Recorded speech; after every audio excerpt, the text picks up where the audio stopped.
Bonjour! Oh, c'était long. Nous apprenons aujourd'hui, ça commence très mal.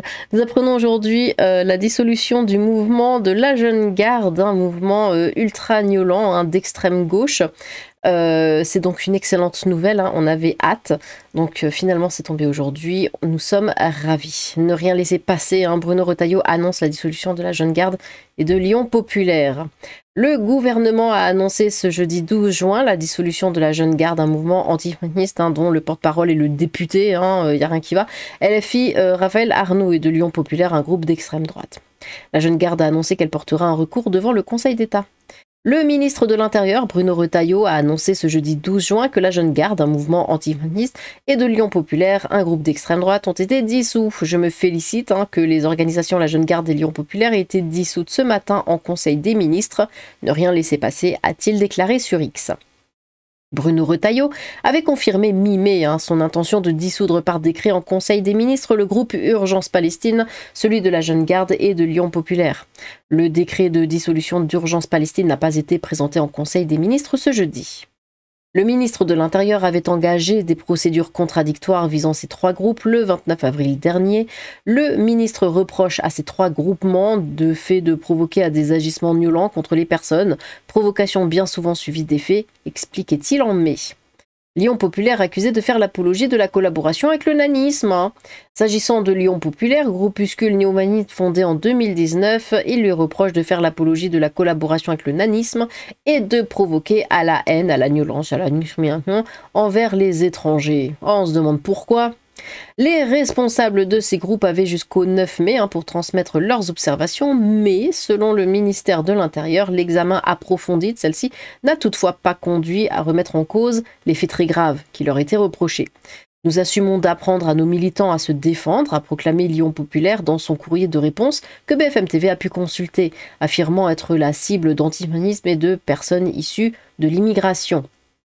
Selon ce courrier, Lyon Populaire n'encourage pas la violence, mais au contraire canalise le ressentiment présent chez de nombreux Français, notamment envers l'immigration extra-européenne, pour l'orienter vers une action constructive et la plus légale possible. Contacté par BFM TV mi-mai, le chef du groupuscule néo-humaniste, Elliot Bertin, affirmait qu'il ne contesterait pas devant le Conseil d'État la dissolution administrative de son organisation. Raphaël Arnaud défend un outil anti-famille. La Jeune Garde, dont le porte-parole est le député LFI du Vaucluse, Raphaël Arnaud, a été fondée en 2018 à Lyon, en réaction à la présence de plus en plus marquée dans la rue de militants d'extrême droite. On se demande pourquoi.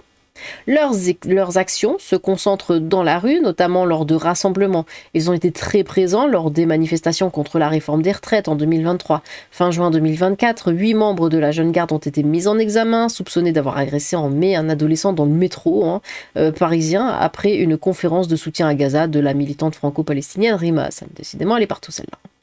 Fin avril, après l'annonce de la procédure, interpellé par Raphaël Arnaud à l'Assemblée nationale, Bruno Retailleau a affirmé que la Jeune Garde était un mouvement qui légitime le recours à la violence. Aucun élu ne devrait justifier la violence, a ajouté le ministre en promettant le mec fait partie, il est comme député. C'est quand même incroyable. Enfin non, c'est pas incroyable. Tout le monde chez LFI est une racaille. Il faut être une racaille pour pouvoir rentrer chez LFI. Il faut pas être blanc comme neige. Façon de parler. Mais voilà, il faut ne pas avoir un casier vierge, il faut être une racaille, il faut être violent, c'est que comme ça que ça marche chez LFI. À chaque fois que les conditions seront réunies pour dissoudre les groupes violents, je le ferai. On ne lutte pas, a-t-il dit encore, contre le fascisme avec des méthodes de fascistes. Bon. Alors que nous venons de vivre, en seulement quelques semaines, une série d'agressions, d'attaques et même d'attentats de l'extrême droite, alors les muses sont d'extrême droite, Donc dans ce cas, oui, le gouvernement Bayrou prononce la dissolution de la Jeune Garde sous demande directe du RN. Nous nous battrons devant le Conseil d'État, a annoncé Raphaël Arnaud sur X ce jeudi. Une série d'agressions, d'attaques et même d'attentats d'extrême droite. À part les muses, je vois pas. Bon. Alors, par ici nous avons les violences de la Jeune Garde, rétrospective sur 6 ans. Ah, ça va être long. Alors que le porte-parole de la Jeune Garde, Raphaël Arnaud, est aujourd'hui député de La République, l'Observatoire vous propose une rétrospective des violences commises par ce groupe sur les 6 dernières années, des violences souvent impunies et publiquement revendiquées, sans le moindre complexe. On ne cesse aujourd'hui de parler de la jeune garde, qui est progressivement devenue le visage de l'antifascisme de rue en France dans les grands médias, supplantant la traditionnelle mouvance antifa. Cette arrivée sur le devant de la scène a trouvé son apogée lors de l'élection de Raphaël Arnault, de son vrai nom Archenot, à la fonction de député sous l'étiquette La France Insoumise en 2024. Né à Lyon en janvier 2018, dans le sillage de la campagne Fermons les locaux féministes, une fédération des syndicats et organisations de gauche communistes et anarchistes, traditionnelles contre l'implantation locale du bastion social et de génération identitaire, la jeune garde s'est très rapidement imposée comme un groupe actif et dynamique sur l'ensemble du territoire national, particulièrement remarqué pour sa violence. Le but assumé de la jeune garde, héritière d'Evo Horace, un précédent groupe de cogneurs antifa lyonnais, super, c'est de rompre avec les traditionnelles pratiques militantes du milieu antifa autonome, à savoir le squat, les black blocs en manifestation, la casse, pour se concentrer sur la violence de rue. C'est génial, contre les opposants d'extrême droite évidemment. De l'aveu du fondateur de la jeune garde, Safak Sakdik, l'activité des Voraces était déjà beaucoup d'affrontements, beaucoup de nettoyage, beaucoup d'attaques contre les locaux de l'extrême droite parce que fuck la démocratie apparemment. L'engagement violent de Safak ne se limitera pas d'ailleurs à ses actions dans la rue, il combattra en effet dans les milices de la YPG au Kurdistan syrien de 2015 à 2016, un engagement qu'il revendique ouvertement. Ah oui. Ils aiment être des racailles, ils demandent, regardez, je suis une racaille et j'en suis fière. La rupture avec la sous-culture antifa se traduit également par une simplification du discours. Bien que le groupe conserve ses fondamentaux marxistes, la problématique de la lutte contre l'extrême droite est réduite par lui à sa plus sommaire expression. La société est infestée de nazistes, de nannies qui sont en roue libre, le blabla habituel quoi. À cause du RN et des médias de Bolloré, et il faut agir préventivement avant que ceux-ci ne se livrent à des exactions à grande échelle contre les populations immigrées. Ah bah oui, c'est eux les innocents. Ainsi, la jeune garde présente ostensiblement son combat comme purement défensif, bien sûr. On constate pourtant que la très grande partie de ces violences sont revendiquées ouvertement et ne rentrent aucunement dans le cadre de la légitime défense. Sur 5 années d'activité, de 2019 à début 2025, on recense pas moins de 52 faits d'agression et de menaces, dont 27 rien qu'à Lyon. La plupart des cibles, présentées comme nannies ou à minima nationalistes, ne peuvent être identifiées et très souvent leur désignation est purement unilatérale par la communication de la jeune garde. Enfin, Raphaël Arnault ou Archenot est également clairement reconnaissable dans plusieurs de ses revendications d'attaque, ce qui ne l'a pourtant pas empêché d'être considéré comme suffisamment respectable pour être investi comme candidat par la France Insoumise et pour être élu dans la première circonscription du Vaucluse. Sur le canal Telegram Antifa Squad, page lancée à l'origine par Raphaël Arnault et Safak Sakdik sur Facebook, où les violences antifa au niveau national sont souvent revendiquées en toute décomplexion, le nom de la jeune garde est cité à ce jour 62 fois depuis 2021. Preuve en est de l'activité prolifique du groupe, le vocabulaire laisse peu d'équivoques, le conflit est recherché en permanence et les opposants qui refusent de jouer le jeu de la violence avec la jeune garde sont régulièrement moqués pour leur lâcheté. En revanche, la plupart de ces mêmes revendications donnent lieu à un double discours quand on les compare avec leur équivalent sur le canal principal de la jeune garde ou ceux de ses porte-paroles, Raphaël Arnault et Sem Yoldas. Un discours consensuel et défensif pour plaire au public de gauche modéré et un discours offensif et vindicatif pour la gauche radicale. On notera que suite à une brouille de trop avec l'AFA, représentée par Mehdi Dadan, lui aussi cofondateur d'Antifa Squad, la jeune garde revendique à présent ses violences sur un canal portant le nom de Youth Antifa. La stratégie de la jeune garde n'est d'ailleurs pas exempte de critiques au sein de la mouvance antifa traditionnelle, pourtant elle-même pas fâchée avec la violence. Ainsi, un militant de l'AFA Toulouse leur reproche ouvertement une agression contre un jeune fan de métal mineur en juillet 2022 qu'il qualifie d'aberration, dont il a du mal à voir comment ça va populariser l'antihumanisme politique. Et si demain Raphaël Arnault obtient un poste, c'est le genre de dossier qui sera facile à ressortir pour des adversaires, des membres de l'organisation dont il a été porte-parole tabassent des adolescents et le revendiquent. Enfin, les violences de la jeune garde sont loin de ne cibler que d'hypothétiques nannies, mais touchent aussi des opposants politiques à gauche et au centre, et parfois des passants identifiés à tort, comme d'extrême droite. On peut par exemple souligner leur règlement de compte, largement documenté, avec leurs rivaux de la GAL, j'aime bien leur nom, groupe antifa lyonnais en 2022, ou encore en 2023 l'agression de militants des jeunes avec Macron par la section parisienne de la jeune garde. S'il ne reste plus de traces des premières actions violentes de la jeune garde, marquées par des attaques de locaux contre le Bastion social et l'Action française à Lyon comme Marseille, il est encore possible de retrouver les faits suivants. Allez, vous êtes partis? 9 mai 2019. Attaque de la terrasse du restaurant de la Charivari dans le 6e arrondissement de Paris par un commando d'antifa mené par Raphaël Arnaud, dans lequel on compte également Alix Manga des Supra Auteuil et Amaï Goudiabi des Rapaces Paris. 17 janvier 2020, très violente rixe de presque 10 minutes à Lyon entre les membres de la jeune garde dont Raphaël Arnaud et des opposants nationalistes dans le quartier du Vieux-Lyon. Je rappelle que cet homme est député. 1er juin 2020, attaque revendiquée d'Audace Lyon, petit groupuscule nationaliste par un commando de la jeune garde mené par Raphaël Arnaud et Luc Bawa, le dernier étant poursuivi pour apologie du terrorisme. La jeune garde revendique le passage aux urgences des cibles qui finiront dépouillées de leurs vêtements. 19 août 2020, une vingtaine de membres de la jeune garde Lyon attaquent le bar The Big White, 6 d'entre eux sont interpellés. 30 septembre 2020, attaque revendiquée d'un collage de l'Action française par la jeune garde à Strasbourg. Il n'est pas ma ville. Pourquoi Strasbourg?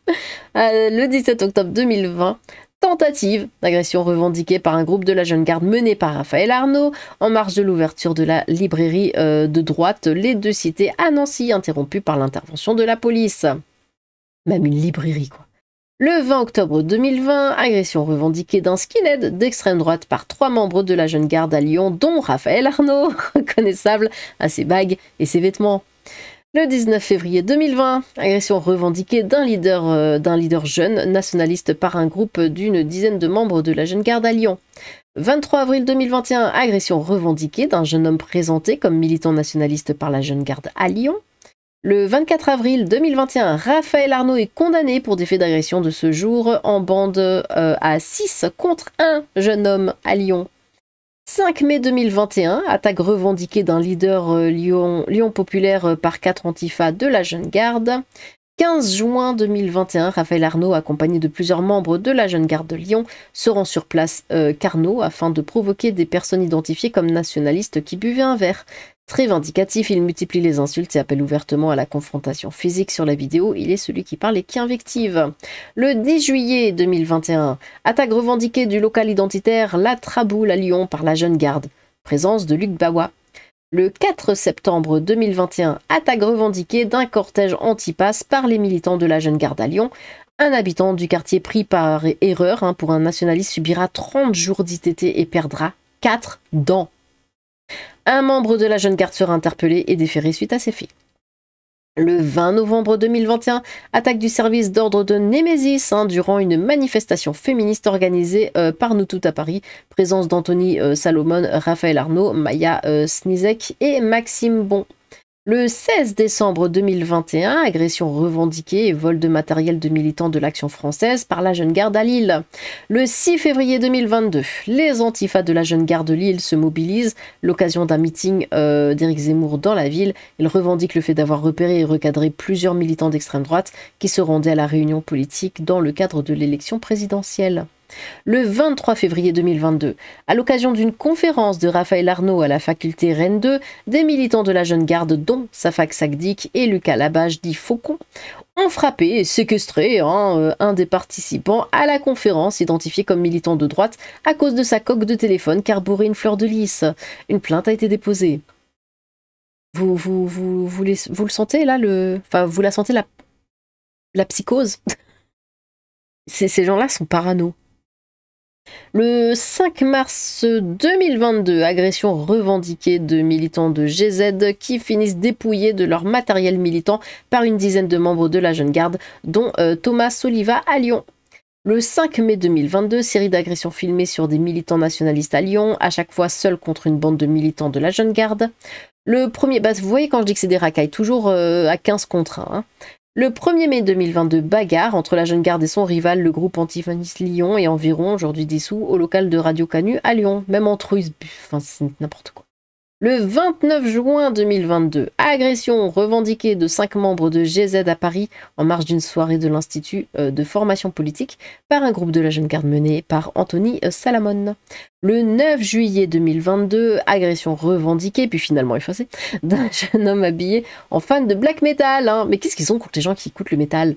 Par les militants de la Jeune Garde à Aubervilliers, menés par Anthony Salamone. Le 14 décembre 2022, agression revendiquée de 2 ultras du Paris Saint-Germain à Paris par la Jeune Garde en marge du match France-Maroc. Le 4 mars 2023, 2 membres de la Jeune Garde, dont Thomas Oliva, tatoueur sous le pseudo Casual Inc., agressent un ultra du Cop of Boulogne dans les rues de Paris. Le 28 mars 2023, Newland bagarre revendiquée entre la Jeune Garde et leurs opposants nationalistes en marge du blocus de la fac Lyon 3. Les militants de la Jeune Garde retiennent ensuite un opposant et filment son tabassage. Le 14 avril 2023, attaque revendiquée de la sortie du local de l'Action française à Paris par les militants de la Jeune Garde. Juin 2023, agression revendiquée d'un homme présenté comme un soutien du régiment ukrainien Azov par 3 militants de la Jeune Garde dans les rues de Paris. Le 2 septembre 2023, la Jeune Garde Lille traque les identitaires de la Citadelle durant tout un week-end et revendique le fait d'avoir attrapé plusieurs militants. Le 21 septembre 2023, agression des membres des Jeunes avec Macron par la Jeune Garde sur le campus de la faculté de Nanterre. Le 29 septembre 2023, agression revendiquée des militants du groupe Luminis par la Jeune Garde en terrasse du restaurant au Vieux Colombier à Paris. Le 3 octobre 2023, agression d'un militant de Génération Zemmour à Lyon par Arnaud Montero, membre de la Jeune Garde et du service d'ordre de la CGT. Le 16 octobre 2023, durant un hommage à Dominique Bernard à Lyon, Raphaël Arnaud a intimidé Mila et menacé de Niort Alice Cordier, la directrice du collectif Némésis. Le 23 novembre 2023, 5 Antifa, je crois que c'était à ce moment-là qu'il avait dit qu'il voulait lui tirer une balle dans la caboche. 5 Antifa de la Jeune Garde de Strasbourg Nord, dont Clément Michael Ball, alias Semni Yoldas, agresse un nationaliste qui vient de sortir d'une église. Sortez de ma ville! Le 17 décembre 2023, Raphaël Arnaud menace des personnes âgées qui ont tracté pour le Rassemblement national à Lyon dans le quartier de Croix-Rousse. Ah non mais vraiment... Le 22 décembre 2023, bagarre revendiquée entre les militants de la Jeune Garde et des opposants nationalistes à Lyon. Le 26 janvier 2024, nouvelle attaque revendiquée de la Jeune Garde sur le local de l'Action française à Paris. Le 4 mars 2024, Nasrollah Marouf, qui accompagne la Jeune Garde Strasbourg dans ses... J'aime pas voir le nom de ma ville dans ces trucs-là. Dans ses agressions, est arrêté par la BAC avec 4 autres antifas pour l'agression d'un jeune homme de 18 ans qui sortait d'une conférence organisée par le Cercle Mercure. Avril 2024, dans le pays d'Aix, 2 antifas de la Jeune Garde, dont Malek Medjani, agressent le porte-parole de Ténessoun, un ancien collaborateur parlementaire, RN Raphaël Aïma. Ou Ima, je sais pas. Le 19 avril 2024, à Lyon, les militants de la Jeune Garde Alexandre Lélé et Arnaud Montero ont lynché un militant RN qui sortait du métro et seront jugés le 11 septembre 2025 au tribunal correctionnel de Lyon pour violence aggravée par 2 circonstances. Le 27 avril 2024, 5 antifas de la Jeune Garde, dont Florian Contrery, revendiquent d'avoir attaqué 3 militants nationalistes à Marseille, dont 2 ont été mis KO. Le 9 mai 2024, un jeune homme de 19 ans est passé à tabac par une vingtaine de militants de la Jeune Garde à Lyon. Un coup de béquille lui provoquera une double fracture de la mâchoire.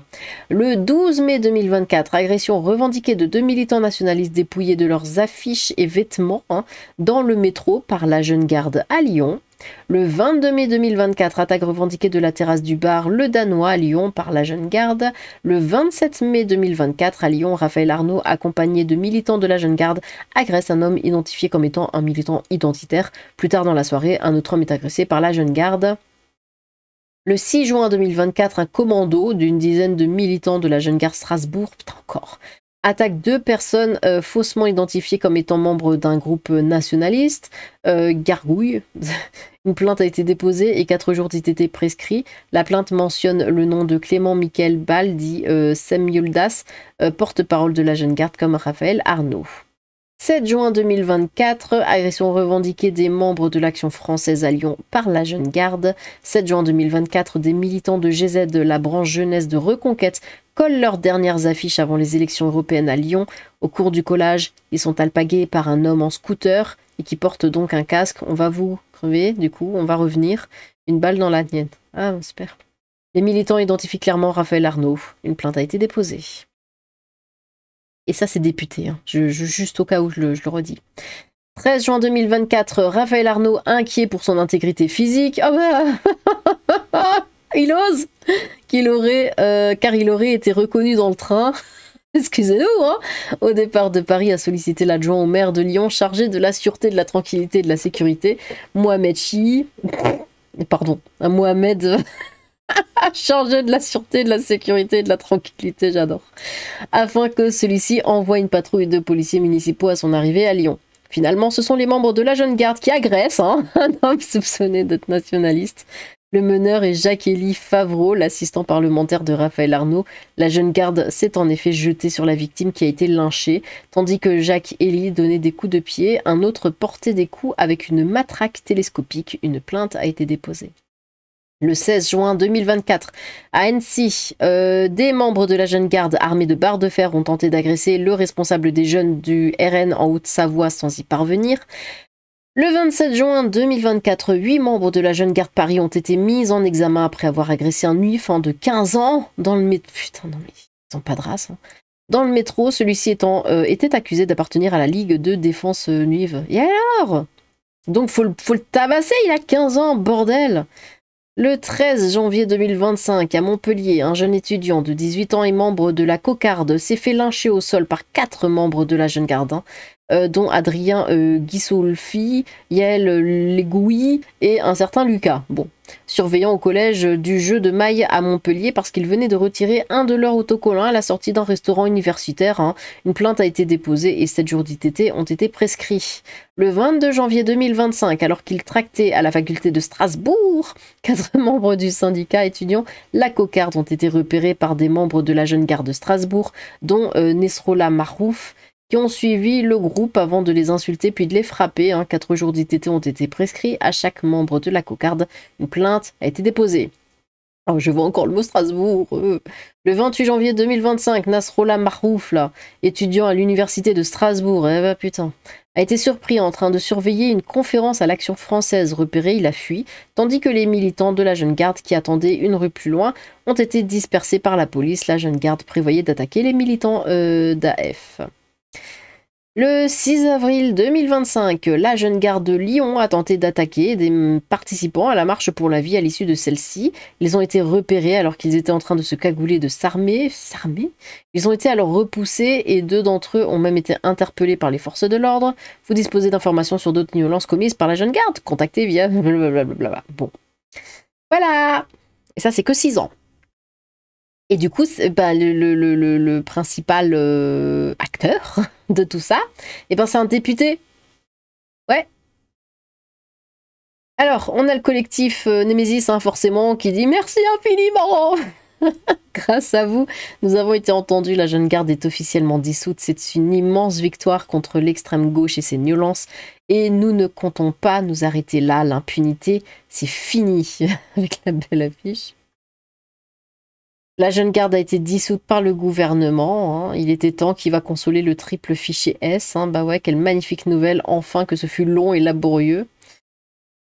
Ici, Jordan Florentin qui dit « La Jeune Garde, cette milice ultra-violente, avec à sa tête le fichier S, Raphaël Arnaud qui menaçait d'une balle en tête, la féministe Alice Cordier qui nous violente régulièrement. Manifestation a enfin été dissoute. Cette association de racailles, c'est terminé. Merci. » Et, alors juste pour le plaisir, juste pour rire, voilà, une affiche conférence sur l'islamophobie. Et oh bah les femmes, on n'a pas le droit de les prendre en photo et on n'a pas le droit de les afficher. Du coup, on met choupi. C'est incroyable. Le but de cette conférence, c'est d'inciter à l'islamophobie plutôt, non. Les salauds, ils ont dessiné des yeux et une bouche à Chirine, bonne d'islamophobe. Ouais. Voilà, bon ça c'était juste pour la blague. Bon, eh bien, voilà, vous savez tout, du coup. J'en ai appris aussi. Je savais pas qu'il faisait autant de choses sur Strasbourg, hein, je vous avoue. Ça me désole. Vraiment, c'est ma ville, c'est n'importe quoi en ce moment. Eh bien, dites-moi tout ce que vous pensez de ça. Voilà, je sais qu'il y a eu énormément d'informations. Je suis claquée d'avoir lu autant de choses. J'ai plus envie de parler. N'hésitez pas à vous exprimer dans les commentaires. J'ai hâte de vous lire. Sur ce, tchou!